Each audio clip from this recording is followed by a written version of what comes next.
This is the famous Masjid Jamek, and it's the month of Ramadan. These are some murtaba guys which have been doing really well. I've been watching them for a few minutes, and I should come and test the murtaba after. And I'm going to go in because there's a guided tour, and I've been called by the masjid to cover this tour of some sort. I don't know what these are all are. See, so this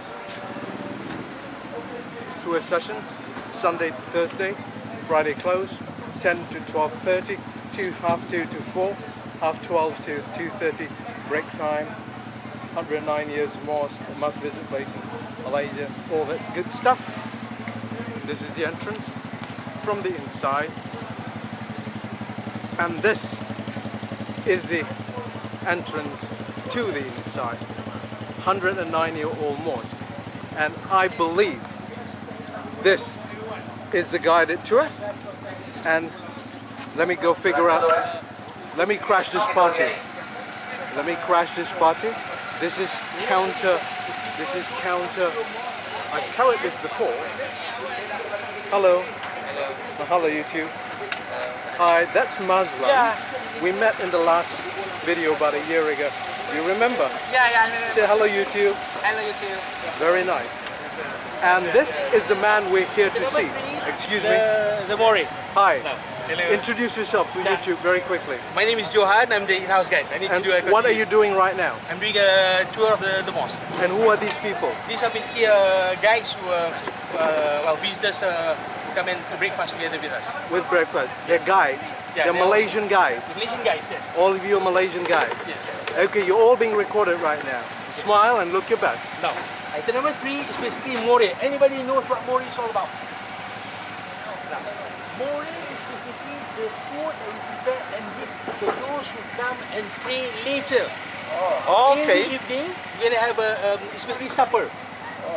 After during the month of Ramadan, we do extra prayers, and in the evening, after the prayer is over, people serve for supper, and that's the Mori. Now, something which is what time Mori? It's about 9:30. 9:30. Now, something which is also being sponsored. Now, Ungas is basically an NGO which is focusing on the well-being of the He's young talking people. about this here. Ace, Ungas, Angas. He said More. I can't find the word More here, so I don't understand what he's talking about. But I'll pay. Evening, come and pray. And then they offer one of the best More in town, Satay. To encourage people to come and perform the prayer, especially young people, and after that to have a meal together, supper. Now, any questions so far? We're going to go to this council. Hello, ASE. ASE is one of the associations, I'm not very sure, it's a company which is sponsoring the Bubur Lambu. So basically there's OCBC, who's sponsoring one day, and then yeah, 1,000, one day is 4,000 ringgit for the Bubur Lambu. For the Buka Puasa is 10,400. Okay, and for the More is 2,100. Oh, there's More. What he's explaining is Iftar, More, and Bubur Lambu. I don't know what they all are, but I'll follow the tour. Hello, you're on YouTube. Say hi. Hi. Hello. Hi. Hi. Hello. Hello. Inside, we're going to talk about the notion of zakat. But I'm going to talk a little bit about something which is also special. During the month of Ramadan, we also pay zakat fitrah. Zakat is basically you pay 2.5% of your disposable income and we give it to the poor. But during the month of Ramadan, we have the extra zakat. Zakat in English is teeth or tithe. I'm not sure how to pronounce it.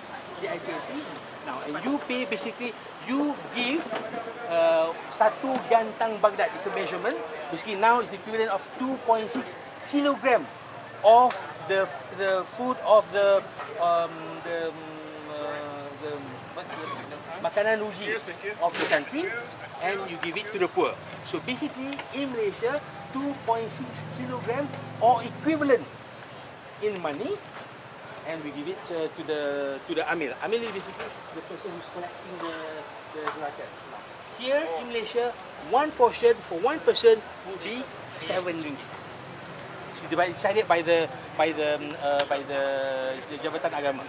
So basically, it's 7. So if you have in your family, you have 4 or 5 people, so you pay for 5 people. So basically, to help the Jabatan. So what I will do is that I'm going to pay my zakat, and you can observe. I haven't paid my zakat yet. So only pay one portion. one person because I'm paying for me alone. Can pay extra? You can pay extra. Of course, you can pay extra. And pay every day also. I mean, if you want to, I mean, but the minimum is one time. One Ramadan. For depending on the number of people that you are supporting. If you're in your family, you are the head of the family, and you have 7 people, you pay zakat for 7 people. Okay, since I'm going Lone Ranger, I pay for my 1%. Okay. Okay. What is zakat? I would like to also introduce to you the nice voices that you hear when you call for prayer. Imam Zul, Mr. Zul dengan Ustaz Mazlan. Okay, these are the staff of the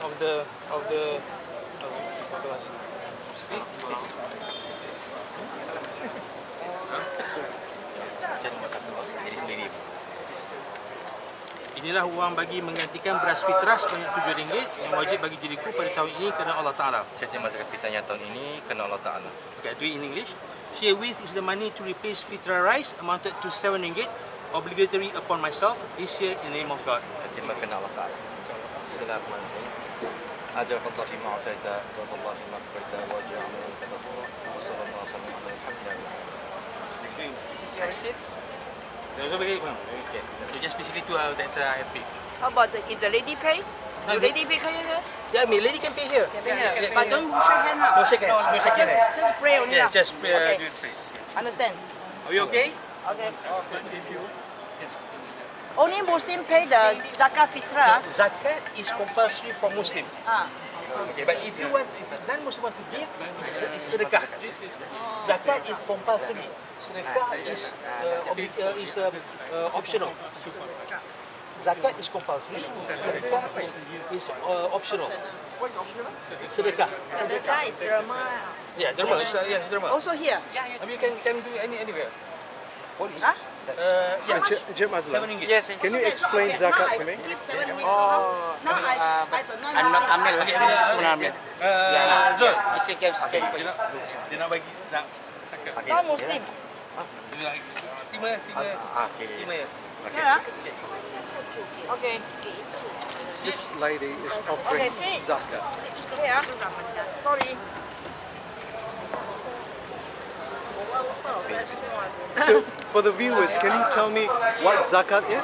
Zakat is basically some sort of like a tax. I mean, a tax that we need to. Yeah, I'll come back to that when we go into the main. We're gonna explain that further when we go inside. What is this lady doing? Basically, he's paying for his zakat. Basically, the zakat is compulsory alms. Compulsory alms. So basically, the amount that you give for the money is being used to give to the less fortunate to celebrate end of Ramadan. Okay, Okay, that's the whole idea. beautiful. Yeah. Very good concept. So I baca. Baca. Baca where? Nombor English. Nombor 1 English.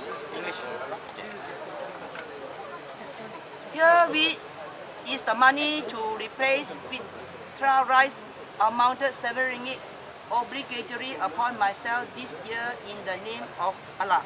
Terima kerana Allah Ta'ala. Okay. Okay, ah? Okay. Okay. Terima kasih. Okay, thank you. Okay. Come. Why RM7? Why not 9? Why not 10? That's the minimum amount that you have to pay for the equivalent of 2.6 kilogram of rice. Okay. Based on Terima kasih. prices Thank you. from Okay, now. Yes. now. Now.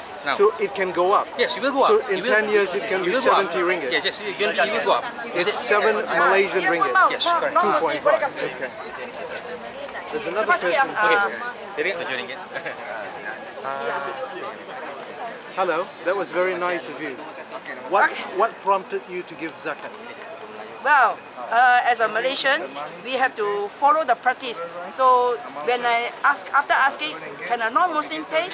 So if they say yes, I also want to give a a little bit contribution, a little So bit. why don't you look in the camera? Tell all Malaysians to come here and do their contribution. Yeah, I will appeal to all Malaysians, especially non-Muslim, please take the opportunity to come to the mosque to have this experience. Okay. It's very good for understanding. Thank you very much. Thank you very much. Very well. Okay. These are beautiful girls that are sitting here. Assalamualaikum. Thank you, Mr. Maslan. How to follow you? I will tell you when I'm finished, yeah? Okay, so we're following this tour. Why don't you introduce yourself? Hi, I'm Mr. Kim. Mr. Kim. Kim Jong-il. Kim Jong-jun. You're related to the Korean guy. No, I'm Malaysian. I'm Malaysian. Yeah. Just joking with you. Yeah. Hello, what's your name? My name is Corinne. Hi, Korean. Yeah, hi. Are you guys related? No. Okay. We are from- surname is Leong, but we're from the same college. What college is this? Tour guide course. Actually, we are future tour guide. Yeah. What is that? Tour guide, tour guide. I don't understand. We are taking the tourist guide. Oh, it's tourist guide. Yeah. Okay, so is there an age limit for tourist guide or anybody can join this? By the way, this is the beautiful mosque. No, Tell me about this course. no age limit. Must be healthy lah. Must be healthy. So But what? first want to take the license, tourist guide license. Or you? This is mandatory for your license. Yeah, it's a government act regulation. Okay, so what is your real job? Real job. Keep talking. Freelancer. You're a freelancer. Yeah. Jack of all trades. Sorry. You're a jack of all trades. I don't think he understood. Can you explain that to him? Almost. Abang, where are we going? To the mosque hall, the day one. Day one. Yeah. Thank you. I'll be following. I guess everybody has to take their shoes off. So see you too. I'm actually taking my shoes off and put this there. And then I'm following these two good-looking people here.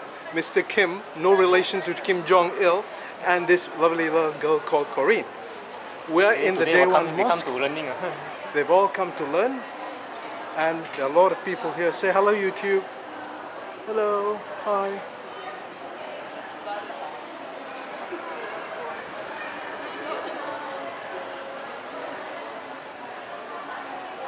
Hello.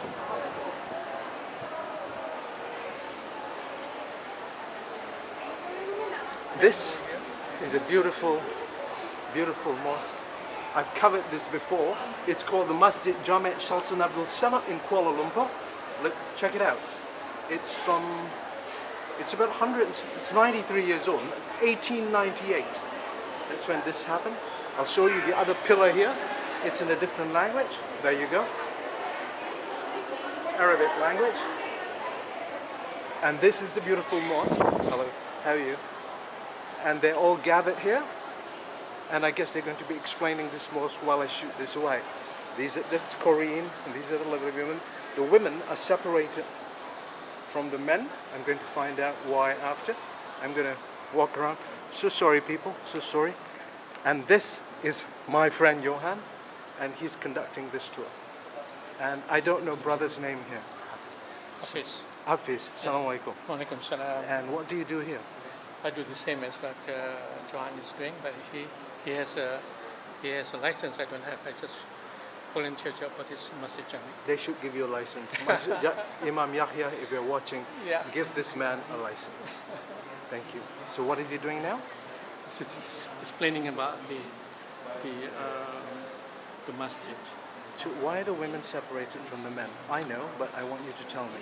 Okay, as one we do, as what we practice in Islam, we have prayers.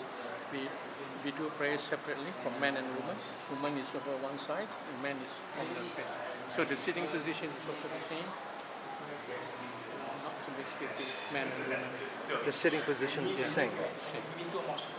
Wherever possible, because of course In some cases where they come with a family, of course they can sit together with the family. Okay. How old is this mosque? This mosque was I've built done in this mosque 1908. before, but everything I'm asking you is for the advantage of the viewers who's going to be watching this again. This mosque was built in 1908. 1908. So it's 111-year-old mosque, this mosque.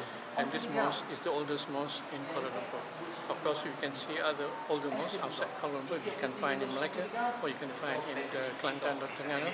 So those mosques are dated back 1500s or so, and some of them are made of wood. For this mosque, Masjid Jamek is the oldest mosque in Kuala Lumpur. Okay, and what is this? Why is this area? This is the mihrab. Mihrab in Arabic, or in Mihrab. English you call it niche. This Spell is the it? niche, N-I-C-H. Oh, nice niche. Okay. This And significance? this shows the direction to Mecca. This is direction to Mecca. So anyone To the Kaaba. to Kaaba. So, And this mosque was renovated at some point? it was maintained because we use it every day. So except for the landscaping, yes, it was renovated, upgraded to meet the program, the River of Life program. While I get the chance, look in the camera, tell all Muslims in the world, especially Malaysians, Happy Ramadan and whatever you want. To all Muslims in the world, Happy Ramadan Kareem, Al Mubarak Kareem. Tell your family, your wife, your children, whoever there is, tell your family, your wife, your children, your relatives, tell them you love them and wish them Happy Mubarak. I love my family and my wife too. What's her name? Happy Mahani Very nice. and Happy Ramadan. Wish all the best in the coming years. Thank her and tell her you love her. I love you, Mahani. Very nice. It's memorialized for life now. Make sure she sees this video. Okay. Okay. Let me just. You're going to spread it over there? Yes, Viral, which one? you will find out when it comes on. This one is another very nice new mosque, but with a special feast. All the men are on this side praying. The men, there's some studying. And on this side, there's a lot of women.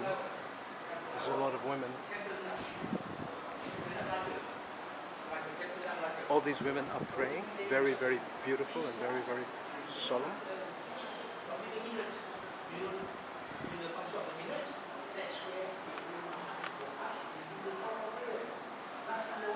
Beautiful sun.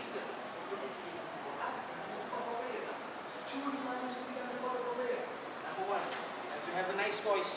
Because if you don't have a nice voice, you are not going to invite people to come to the mosque. You'll be chasing them away instead. This is the prayer position. Because 5 times a day, up and down, if you are not fit by the time you reach the top, you already be panting, and you have to do the proper prayer and forget it. That's all. This 3-layer infrastructure of the Southeast Asian style mosque has a meaning. First layer of roof represents the relationship of the individual with God. The most important relationship you should have in your life. Second layer of roof represents the relationship of the individual with the community. Which God commands us to be to serve Him, but also to serve one another, to help each other. And the third layer of roof represents the relationship of the individual with nature. Because 1,400 years ago, Prophet Muhammad has already told us, be kind to animals, don't kill animals unless for food, don't pluck leaves unnecessarily. And all these values have been incorporated into the Southeast Asian style mosque. The traditional mosque that you find in Malaysia, in Indonesia, in South of Thailand and South of the Philippines look more like this. If you go to Malacca, the old mosque in Malacca, Masjid Kampung Duyung, Hang Tuah, like this. All these are very 3-layer structure. Because that's the value, the style. By the way, we are in Asia, and this is the style of Asia. Something which is also interesting. In Malaysia, we also have Chinese mosques. We have 4. We have one in Tasik, Ipoh, Masjid Muhammadiyah. Beautiful mosque. I'm from Ipoh. Every time I go there, I'll bring them to the masjid, very near to Perak Tong. Now, question: how do you know that it is not a temple? One out of three. There are two more items. On the roof, no dragons. At the entrance, no lions. Very often, in a temple, you have the lion, male and female, at the entrance. In a mosque, that's not allowed. My understanding is that the male and female lion, the male to guard the world outside, and the female to guard the world inside the temple. But in a mosque, it's not allowed. A mosque, this one is Nipo, this one is Kampung Krubong in Malacca. This one, Kampung Krubong, Malacca. This one is in Atau Panjang, nicknamed Beijing Mosque because the roof looks like the Forbidden City. And we have another one, which is in Seremban, the latest one. This one is not the pagoda, that's the minaret. Really, you see on the roof, no dragons. Now, something which is also interesting. Now, we're going to talk a little bit about the capacity of the mosque later. But here, just about 100 meters from here, we have Masjid India. What is the difference between that mosque and this mosque? Here, the sermon is in Malay. Over there, the sermon is in Tamil. That's the only difference. I can pray here, I can also pray over there. But if I pray over there, the sermon, I don't understand a thing. Once you don't understand a thing, you get bored. Once you get bored, you fall asleep. I mean, that's standard practice everywhere. Now, in something which is also interesting, this mosque is being managed by Malaysian Chinese Muslim Association of Malaysia. Once a month, they will deliver the sermon in Mandarin. In this mosque in Seremban. Seremban. The other 3 weeks is Malay, if I'm not mistaken. Okay. But something, and in this mosque, the first one in Ipoh, I know that when the last time I visited the mosque with Miss Yvonne, we had a study tour, and we asked the imam, and the imam said that they are looking for imam who could deliver the sermon in Mandarin. So currently, it's still being delivered in Malay. So now, a mosque can be of any design, any architecture style, but there are certain rules that need to be observed. Rule number 1, always direction to Mecca. Rule number 2, no representation of God, animals or human being in the mosque. No statues, no photos, no images, no deities. None of those. Why? Because God is bigger than big. God is more gracious than the Queen of England. God is more generous than Bill Gates. God is more powerful than Trump. All these superlatives combined together, God is just beyond our simple imagination. My queen and my president will disagree. So basically, that's the rule now. However, if you go from one mosque to another, you will find some similarities. Now, after this, whenever you go into a mosque, pay attention to these 3 items. Item number 1 is the mihrab, the concave structure in the middle. Item number 2 is the pulpit, the mimbar. Item number 3, the lights.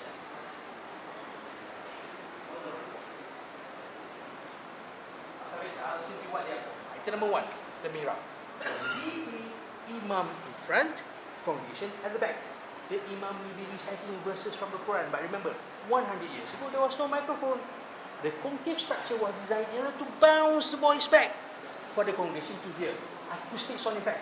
He talks into the mihrab and his voice can be bounced back for people behind him to hear. But of course, now we don't use it for that purpose anymore. It's mainly used to indicate the direction of Mecca. Mecca is that way. You come into a main prayer hall, you look for the mihrab, the mimbar, you pray to that direction. That's why sometimes when you go to newer mosques, the mihrab is no longer concave. It can be square, rectangular, because the function of bouncing the voice back is no longer there. It's mainly to indicate the direction of Mecca. Now, number 2, pulpit, the mimbar. Once a week, on Friday afternoon, the imam will go up and deliver a sermon.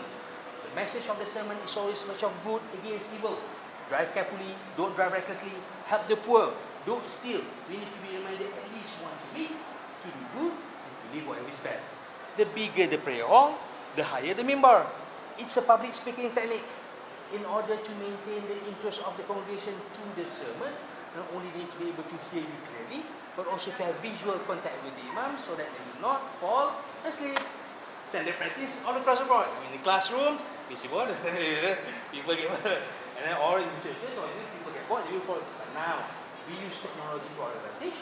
We have the camera, which is pointed at the imam when he delivers the sermon, and his image is going to be projected on the screen, right there, at the back. There are a few screens at the back. The whole idea is to help people to listen to the sermon. The whole idea of coming to the prayer on Friday is to also listen to the sermon. If you fall asleep, it's not only to pray together, but also to listen to the sermon, to listen to the advices of the imam. If you fall asleep during the sermon, it beats the whole purpose of coming to the mosque. Now, item number 3, the lights.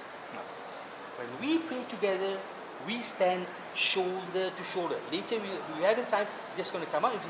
After the second call for prayer inside the mosque later, we said everybody's going to move in front, shoulder to shoulder. We don't leave gaps between one person to another. We fill up the first line first.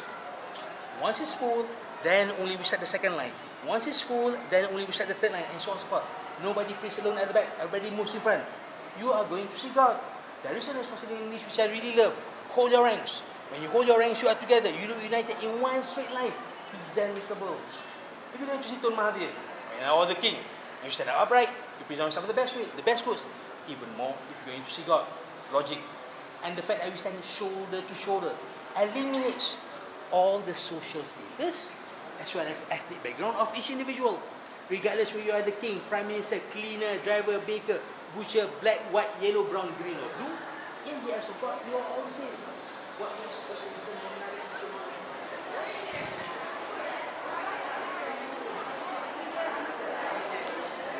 People are gathering outside to break fast. Silver medal for the second line, bronze medal for the third line, especially for the rest. I mean, there's no medal to go with. I'm just kidding. The fact that the idea is that there is no reservation system. Even if you are the king, if you come late and the prayer has started, you'll be at the back. We are going to reserve a place for you, for the king in front, for you to go in and kneeling up in between, and then go in front. Shoulder to shoulder. That's the whole idea. That's why it is something which photo that I really love.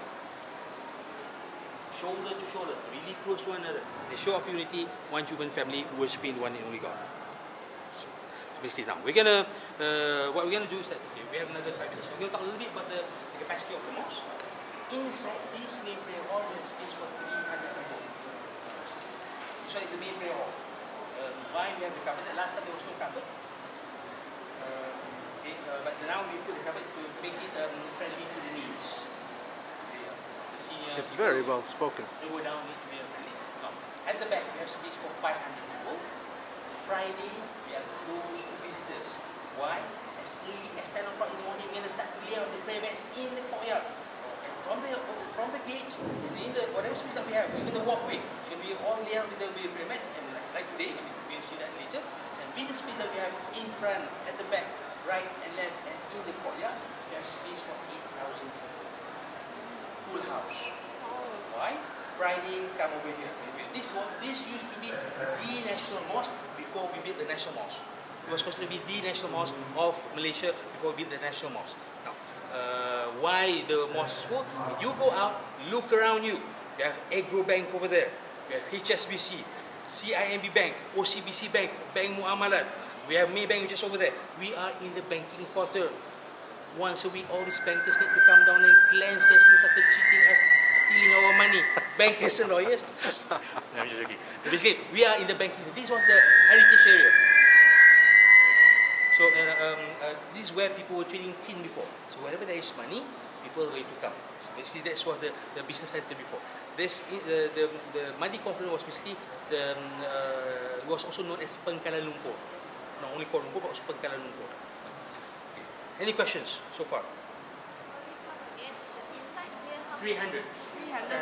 500. And with the space at the courtyard, right and left, 8,000. 16 lah. No, 8,000 altogether. That means counting inside and outside. Total, the total. Yes. Total, sorry. Total 8,000, yes. These are future tour guides in Malaysia. Beautiful lady. Hello.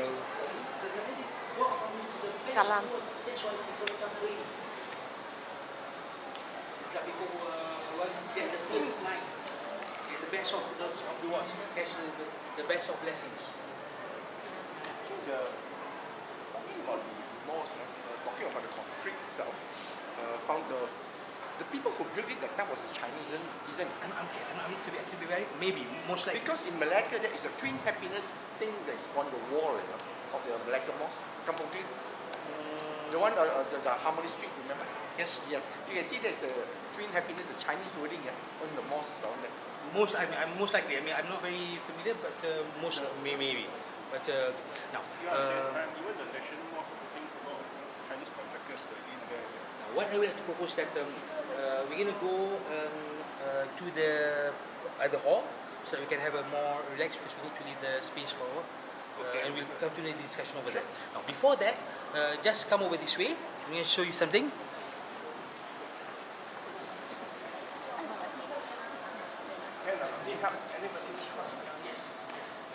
Hi, what's your name? Chiu. Chiu, where are you from? Klang. Klang? Wish everybody happy Ramadan. Hi. Tell your mother you love her. Huh? Look at the camera. Uh-huh. Tell your mother in Chinese you love her. 我爱你. Thank you. We are going to another section. 1908. What is interesting about this foundation stone? It looks like Arabic, but it's not. It's Malay. Jawi. Okay. Let's go inside the let's go inside the base and I'll continue inside. So let's go inside. I'll continue there. This is not Arabic. This is apparently Jawi. I just found that out. So sorry, YouTube. And I don't know where we're going now, but we're going to end the tour here. And this is the one we're going to the next spot. So from Masjid Jamek, Sultan Abdul Samad, during the month of Ramadan, me and my friends here. Happy Ramadan. Mahalo YouTube.